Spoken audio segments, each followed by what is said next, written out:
apa gubernur, wali kota, bupati, tentara boleh, polisi boleh. Nggak ada keharusan ASN yang harus jadi PJ bupati. Nggak ada keharusan. Di Undang-Undang ASN nomor 5 2014 juga tentang ASN nggak disebutkan ASN itu wajib menjadi PJ, juga tidak ada. Gubernur, wali kota, bupati, baik itu di Aceh maupun di Indonesia itu belum ada sebuah ketentuan yang baku mengatakan misalnya tentara atau polisi tidak boleh, wajib ASN yang harus jadi PJ itu juga tidak ada.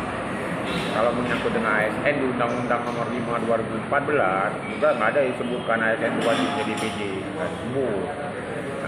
Sementara di peraturan TNI, Polri, bagaimanapun juga tentara, TNI dan Polri itu kan warga negara Indonesia. Mereka ya bisa-bisa aja dilibatkan dalam pemerintahan. Seperti yang diamanatkan negara kita ini kan negara hukum. Seperti yang diatur Undang-Undang 45 pasal 1 kan negara hukum. Di pasal 27 diperjelas lagi bahwa setiap warga negara itu berkedudukan sama di depan hukum dan di bagian kode pemerintahan. Bisa aja tentara, polisi, ASN juga ya boleh-boleh saja menuntut dengan itu. Selain itu, keputusan Mahkamah Konstitusi, misalnya keputusan MK nomor 15 tahun 2022, keputusan MK nomor 67 tahun 2021, secara implisif kan juga tidak ada menyatakan tentara atau polisi pun tidak boleh. Hanya saja dalam keputusan MK itu kan ada poin-poin bahwa pemerintah itu harus mempunyai peraturan pelaksana untuk penunjukan PJ. Jauh ini juga kan peraturan pelaksana itu juga kan belum jelas yang dikeluarkan oleh pemerintah. Lalu itu kita lihat lagi misalnya dalam Undang-Undang 45 di pasal 27 sudah disebut juga di situ warga negara bukan sama di bidang hukum dan pemerintahan. Di pasal 28 pun ada seperti itu. Di Undang-Undang HAM pun di Undang-Undang nomor 39 juga warga negara itu berkedudukan yang sama, tidak ada diskriminatif. Ini yang dengan penetapan PJ itu sebenarnya ya boleh-boleh saja.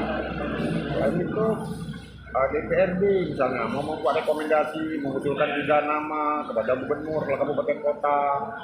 Kalau gubernur misalnya dan nama kepada Mendagri, yang apa yang dibuat DPRD itu ya boleh-boleh aja dia membuat rekomendasi. Hanya saja yang diusulkan itu dapat nama-namanya berdasarkan dari mana gitu. Penjaringannya, sistem penjaringan kriterianya seperti apa kan harus jelas. Bukan keputusan yang sudah dibuat RDPU, rapat dengar pendapat umum, harus dibuat jaringan. Tokoh masyarakat bukan. Terus ASN, kenapa Mendagri itu misalnya menunjuk tentara atau polisi sebagai PJ kepala daerah? Hal ini kan ada 2 faktor. Faktor pertama,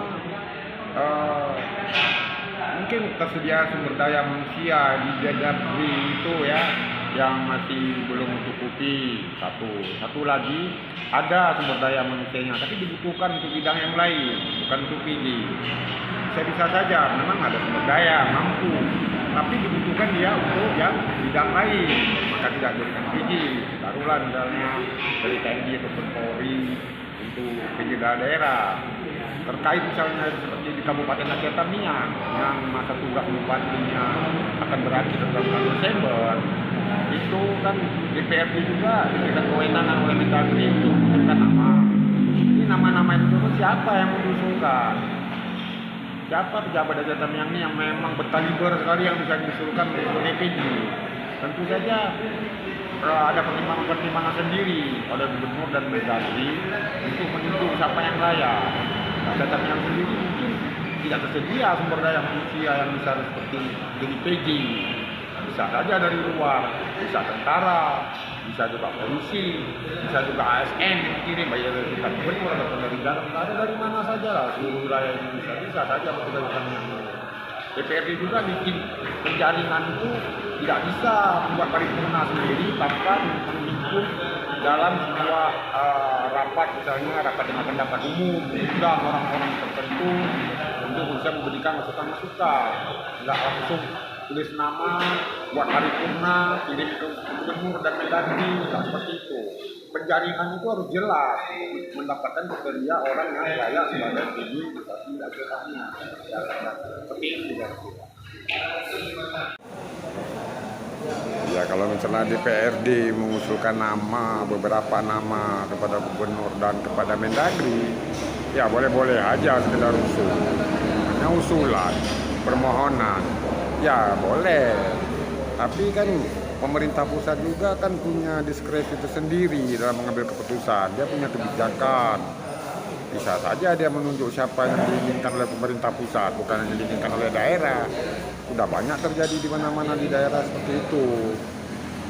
Kalau sekedar mengusul ya bisa-bisa aja DPRD atau DPRK namanya mengusulkan nama-nama.